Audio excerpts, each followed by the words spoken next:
Coming to today's session,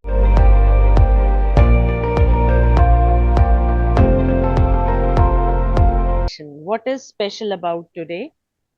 तो आज का जो हमारा सेशन है, यहाँ पे आपने आज तक टैरो किया है, यहाँ पर कॉम्बिनेशंस भी कराए हैं मैंने अलग अलग कार्ड्स के, लेकिन टैरो में हमने क्या किया था कि अगर हम राइडर वेट्स के सिंबोलॉजी और उसके आर्कटाइप को समझ रहे हैं तो we are sticking to Rider Waite's. हमने कभी भी ऐसा नहीं किया था कि हमने दो कंप्लीट डेक्स को एक ही साथ लिया हो। This is for the very first time कि दो अलग आइडियोलॉजीज, दो अलग सिंबोलॉजी, इन सब को कंबाइन करके we have drafted this session for you. और इसका मेन मोटिव ये है कि बहुत सारे लोग आते हैं एंड दे आर लाइक के मैम जो आपने कराया था वैसा नहीं हो पाया। सो आई एम लाइक के कोई बात नहीं, वील ट्राई। और फिर उसके बाद उसी चीज को आगे स्प्रेड करते करते वो इस लेवल तक हो गया कि बाहर से लोग जब करके आते हैं, कई लोग टैरो सीख के आते हैं या अलग अलग ब्रांचेस सीख के आते हैं, उसके बाद उनका मेन कंसर्न यही रहता है कि हमने टैरो तो वहां से कर लिया पर फिर भी उतना क्लैरिटी नहीं है। So to just bring in that clarity, what we are trying is we are trying to pull across two different major decks, जिनके बेसिस पे आप देखेंगे तो फाउंडेशन हम ले करते हैं पूरी टैरो रीडिंग की। बहुत सारे लोग हैं वो आते हैं, वो कहते हैं कि हमने राइडर वेट्स किया हुआ है और वो अपना करियर स्टार्ट कर देते हैं। या बहुत सारे लोग ओशो ज़ेन से स्टार्ट करते हैं क्योंकि थोड़ा माइल्ड है एनर्जीज, और फिर उसके बाद वो अपना करियर वहां से स्टार्ट करते हैं। Now coming across so many decks, इतने सारे डेक्स कराते हुए और इतने सारे लोगों की साथ एसोसिएट होते हुए, what I realised was that जो लोग सीख रहे हैं वो कहीं ना कहीं they are doing it for the purpose of finding themselves some kind of recognition, some kind of fame। किसी को रहता है कि मैं फाइनेंशियली स्टेबल हो जाऊं, तो किसी का एम रहता है कि नहीं मैम कैसे भी करके ना आप बस इतना कर दो कि एस्ट्रो सेज या एस्ट्रो टॉक में जॉब लग जाए।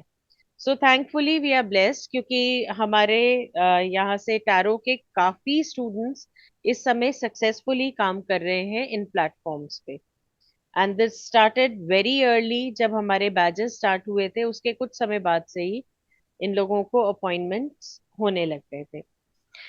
सो अभी हमने दोनों मेजर डेक्स क्यों किया, बिकॉज एक डेक करके आप एक आइडियोलॉजी पे स्टिक कर जाते हैं।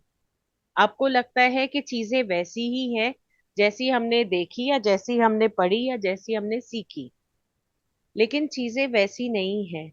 अगर मैं टैरो की हिस्ट्री में जाऊं तो जो राइडर वेट्स ने सिंबोलॉजी दी थी वो उनके टाइम की सिंबॉलिक लैंग्वेज थी जिसमें कुछ सिंबल्स बहुत हार्श थे। जैसे if I am talking about certain cards जो कि देखकर इंसान डर जाता है, supposingly for instance if I take this card, this is 10 of swords. अभी ये राइडर वेट्स का ही एक कार्ड है, तो इस तरीके के कुछ कार्ड्स हैं जो देख के इंसान थोड़ा सा घबरा जाता है या मेट्रो डर जाता है। चारों करी टाटा से तो मेट्रो लोगों को ये रहता है कि आप जब हम रीडिंग करने जाते हैं, या जो मैंने भी पर्सनली एक्सपीरियंस किया कि जब मैं पब्लिक प्लेटफॉर्म्स पे जाती थी तो वहां पे जब मैं डेस्क लेके जाती थी तो जिन लोगों को टैरो की नॉलेज नहीं थी वो इस चीज को लेके क्वेश्चन रेस करते थे कि ये इतना कुछ बुरा होने वाला है क्या। क्योंकि इंसान जब प्रिडिक्टिव साइंसेस में आता है तो वो ज्यादातर क्या करता है, एक फेयर फैक्टर मन में जागृत रहता है, कह लीजिए पास्ट एक्सपीरियंसेस के चलते, या कुछ भी ऐसा उन्होंने देखा होता है जिसके चलते उनके दिमाग में एक नेगेटिव इमेज बनी होती है कि कुछ ना कुछ तो भैया बुरा होने वाला है। तो इसीलिए थोड़े से माइल्ड सिंबॉलिक लैंग्वेज को लेके आए ओशो ज़ेन। ओशो ज़ेन का थॉट प्रोसेस थोड़ा सा डिफरेंट था। अब जैसे आप कार्ड्स देखेंगे, ये कार्ड्स पे सूदिंग इमेजेस है ये भी माइनर आर्काना के कार्ड्स, बहुत सूदिंग इमेजेस हैं। और अगर आप इसमें मैं देखूं कोई ऐसा कार्ड है जो कुछ बता रहा है, टफ सिचुएशंस की बात अगर कर भी रहा है, तो उसको भी समझाने का तरीका बहुत डिफरेंट है। सपोजिंग अगर मैं इस कार्ड की बात करूं, आप ये कार्ड देख पा रहे हैं, this is a very beautiful card, एक बहुत ही सुंदर कार्ड है। इस कार्ड का नाम है करेज। अब आप कहेंगे मैम ये तो फूल खिलता हुआ है, इसमें क्या डिफिकल्टी है?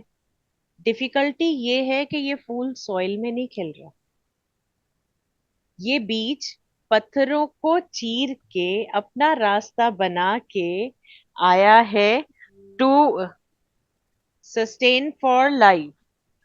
तो यहाँ पे क्या सिचुएशन है? द सिचुएशन इज टफ, लेकिन उस टफ सिचुएशन को भी कैसे समझाया हुआ है। तो जब हम किसी पब्लिक उस पे जाते हैं, इवेंट पे जाते हैं, तो आई प्रेफर टेकिंग सच डेक्स जिनकी इमेजेस थोड़ी सी प्लेजेंट हो। हाँ, अगर आप किसी ऑकल्ट एग्जीबिशन में जा रहे हैं तो आप लेके जाइए, आप सारे डेक्स ले जाइए। लेकिन अगर आप लाइफस्टाइल एग्जीबिशन में जा रहे हैं जहाँ पे लेमैन अप्रोच भी है, तो वहां पे आप क्या करेंगे? वहां पे आप एक ऐसा डेक लेके जाएंगे जिसकी इमेजेस फैंसी लगे, थोड़ा सा अट्रैक्टिव लगे। So that was one more purpose. फिर इन दोनों आइडियोलॉजी को समझना, क्योंकि टैरो सिर्फ ये कार्ड्स के एक्सप्लेनेशन याद करना नहीं है, सिर्फ प्रिडिक्ट करना नहीं है, ये लाइफ जीने का नजरिया है। When over a period of time, जब आप मेरे साथ ये सब कार्ड्स पढ़ रहे होंगे, इनके बारे में जान रहे होंगे, तो आप खुद रियलाइज करेंगे कि this is explaining about how life is led, कैसे जिया जाता है। तो इसमें बहुत सारी चीजें हैं, लाइफ के अप्स एंड डाउन्स को कैसे एक्सप्लेन किया गया है, वो पूरी कहानी ये कार्ड्स समझाते हैं। So now